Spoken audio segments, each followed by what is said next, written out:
I unintentionally betrayed my partner just after we welcomed our first child. I have never been so terrified of losing something in my entire life. I am scared that my fiancée will leave me, and it is entirely my fault. It was an accident. I can swear to that, but I know how foolish that sounds. I need guidance on what to do before I make a wrong decision and lose everything. My fiancée, who is 30 years old, and I, who am 28, welcomed our baby girl 5 months ago. It was the happiest moment of our lives, and my fiancée's love for me deepened even more. Everything was perfect, but now I fear that my poor choices will destroy it all. I met my fiancée almost 10 years ago at my 18th birthday party. My parents were extremely strict and never allowed me to attend or host parties. I lived a simple life with my parents and 2 sisters. Ever since I was a little girl, I counted the days to my 18th birthday because I knew turning 18 would grant me some freedom. I had a friend named Anna, an only child who grew up with a lot of freedom. She promised to throw me a birthday party at her house. After much persuasion, my parents granted me permission to attend, but only if my older sister accompanied me. Anna helped me dress up and even lent me her finest outfit. The party was unlike anything I had ever experienced, but something else caught my attention. My fiancé, Chris. He was the center of attention at my own birthday party. I found him incredibly confident and attractive, as did everyone else. I was too shy to approach him, but Anna wasn't. After speaking to Chris, Anna confessed to me that she had a crush on him. I was surprised because she had never shown interest in a guy before. Chris was charming yet a bit arrogant, which were qualities Anna found appealing. 2 weeks after my party, I unexpectedly ran into Chris at the grocery store. He recognized me as a birthday girl, and from there, we started talking. Initially, I was extremely shy since I had no experience with boys, but Chris was warm and friendly, making it easier for me. Soon, Anna, Chris, and I became an inseparable trio, doing almost everything together. I knew I had feelings for Chris, but I suppressed them because Anna had already expressed her interest in him. A year later, Chris and Anna began dating, and I decided to distance myself so as not to be a third wheel. They dated for another year, but then something happened. Anna confided in me that she had gotten drunk at a party and cheated on Chris. I kept her secret, but she continued to be unfaithful multiple times. Eventually, Chris found out and they broke up. Anna blamed me for their breakup, accusing me of telling him. Although I denied it, she refused to believe me. That was the end of our friendship. Soon after, Anna moved out of town with her parents, and Chris relocated to New York to study law. I also enrolled in college around the same time. For years later, after graduating from college, I moved to New York for work. Coincidentally, I ran into Chris when he came to shop at the boutique where I worked. I was utterly shocked to see him, and I could tell he was equally surprised. We spent hours catching up, reminiscing, and discussing our lives. It felt surreal. I couldn't believe I had stumbled upon my old crush. I discovered that Chris had become a lawyer at a highly successful firm, name withheld for privacy reasons. He earned a 6-figure salary and was quite well known. Coming from a wealthy family with influential parents, Chris had made a name for himself. Meanwhile, I worked as a fashion designer in a luxury boutique, name withheld. Chris often found time to visit me at work. Months passed, and we rekindled our friendship. After a year of flirting, Chris finally asked me out, and I immediately said yes. Our relationship became serious, and we couldn't bear to spend a day apart. I became the envy of his female colleagues because Chris never hesitated to show his affection for me. His professional life was thriving, and I was living the life I had always dreamed of. A few months later, on my birthday, Chris gifted me $500,000 as a birthday present. I was incredibly grateful because it was more than enough for me to launch my own boutique. A year later, my boutique was successfully operating, and I had enough funds to establish 5 more. Chris also received a promotion, and we were earning more than enough to sustain ourselves. A few weeks after his promotion, Chris proposed to me, and I immediately said yes. I was so ecstatic that I couldn't resist sharing the news on my Instagram account. A few months later, Chris purchased a house and asked me to move in with him. My parents preferred that we get married first, but I managed to convince them otherwise. I wanted a perfect wedding with Chris, so I didn't want to rush it. By that time, I had already met Chris's parents, and they were kind and welcoming. However, they, too, were against us living together before marriage. Chris explained that his family, like mine, held traditional values and were quite strict. After much persuasion, his parents eventually accepted our decision to move in together. Life with Chris was wonderful, and I fell in love with him more every day. He was caring, generous, and deeply affectionate, treating me like I was the only woman in the world. Whenever we had disagreements, Chris never raised his voice or snapped at me. Instead, he remained calm and always listened to me first. Chris took care of me whenever I was unwell, even missing work at times to be by my side. I cherished every moment with him, as if it were our last, because I never thought I deserved someone as wonderful as him. A few months later, we decided to start a family. After weeks of trying, I became pregnant. Chris was overjoyed, and I could see the excitement in his eyes when I shared the news. From that moment on, he didn't let me lift a finger. My pregnancy was stress-free and beautiful. When I gave birth to our daughter, Chris's love for me multiplied. I felt insecure about my postpartum body, but it was never an issue for Chris. He took it upon himself to work out with me and help me regain my confidence. Our daughter was the icing on the cake, making our already happy life even more fulfilling. I shared a series of photos and videos of Chris, our daughter, and me in a joint Instagram post. That was the beginning of my troubles. I only had about 1,000 followers at the time, so I didn't expect the post to gain much attention. Chris was fairly popular, but I never imagined that people would be so interested in his personal life. If only I had not made that post, I wouldn't be in this predicament. 3 months after our daughter was born, Chris had to travel to Italy for a work trip. He would be gone for 3 weeks, and parting with him for that long was difficult. However, I had no choice. He needed to work. He had already taken several weeks off after our daughter's birth. The first week without Chris was miserable and lonely. I tried to focus on work and caring for our daughter, but nothing seemed to bring me joy. I knew it would be difficult, but I hadn't anticipated how deeply it would affect me. Chris had spoiled me with his presence so much that I had grown completely accustomed to having him around. Before this work trip, the longest we had ever been apart was 3 days. Chris called me every day, but it wasn't enough. I missed him terribly and longed for his presence. Just 1 week in, and it already felt like an eternity. One day, my personal assistant noticed my low spirits and invited me to a party. I wasn't the type to go out much, but she assured me that it would be a good distraction.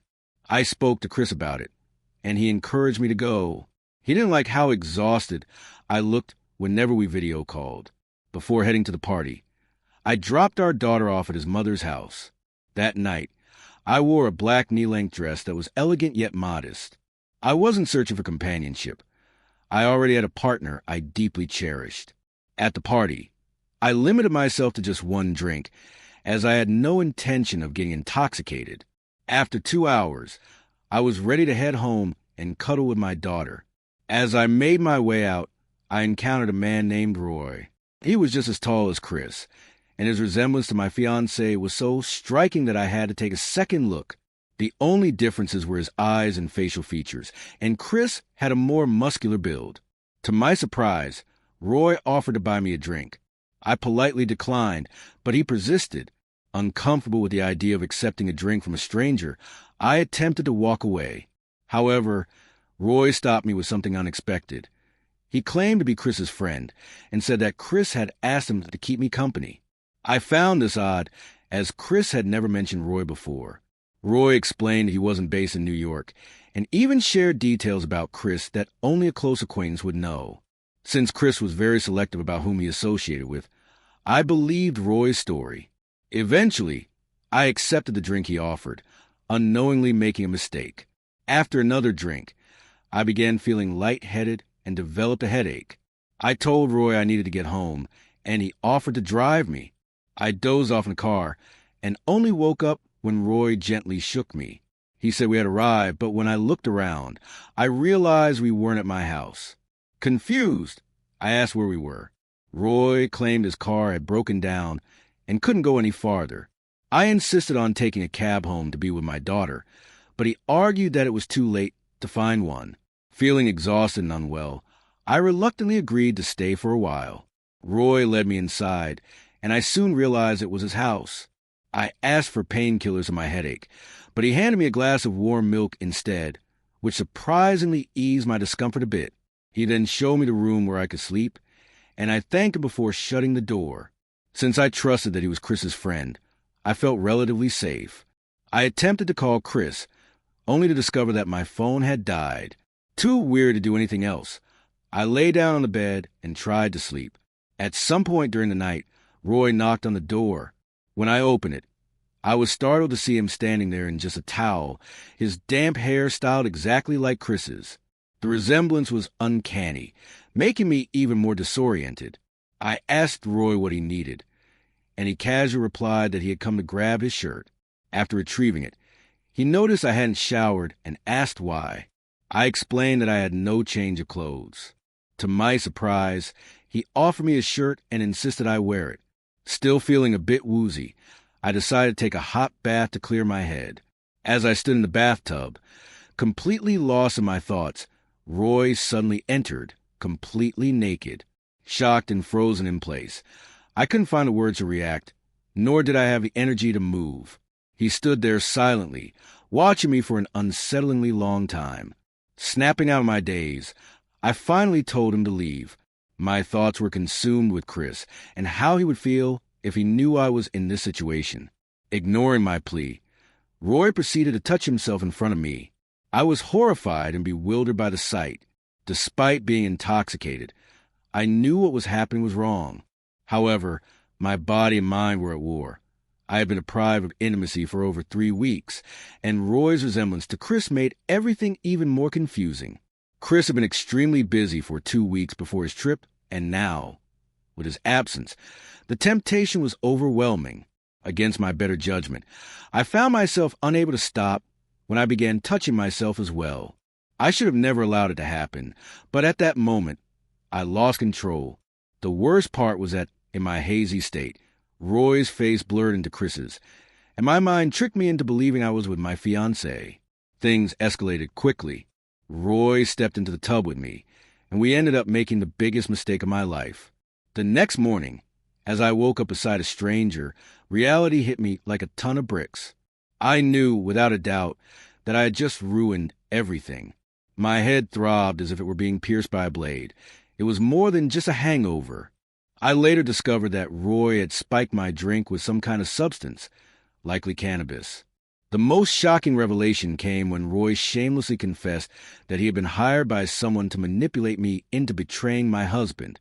His mission was complete, and with that, he walked away, leaving me alone in his house. Despite being drugged, I knew I had consented. I remembered everything vividly. The realization crushed me. Roy had deceived me, drugged me, and then disappeared. But in the end, I had still cheated. The drug had intensified his resemblance to Chris, making my mistake feel even more unbearable. When I returned home, guilt consumed me. I felt like a fraud, unable to even meet my daughter's innocent gaze. Chris had always treated me like a queen, and I had shattered his trust. If only I had never gone to that party. I was too overwhelmed to even consider who had orchestrated this entire scheme. My own self-loathing consumed me. A week passed since my betrayal, and another week remained until Chris would return. I was paralyzed with fear, dodging all his calls because I couldn't bring myself to hear his voice. The mere thought of facing him made my stomach churn. My mind was a battlefield. Should I confess the truth or hide it forever? The weight of my guilt was unbearable, tormenting me every second. I felt utterly helpless. Update. Hello, everyone. It has been 5 months since that night, and I wanted to share how things have unfolded. Some of you call me a fool, and honestly, I deserved it. The moment Chris returned, I followed the advice many of you gave me. I told him the truth. I had never seen such profound disappointment in his eyes. He stared at me silently, his expression void of anger, but heavy with pain. I felt as though, in that moment, I had lost all the respect he once had for me. After what felt like an eternity, He turned away and walked to the study, locking himself inside for hours.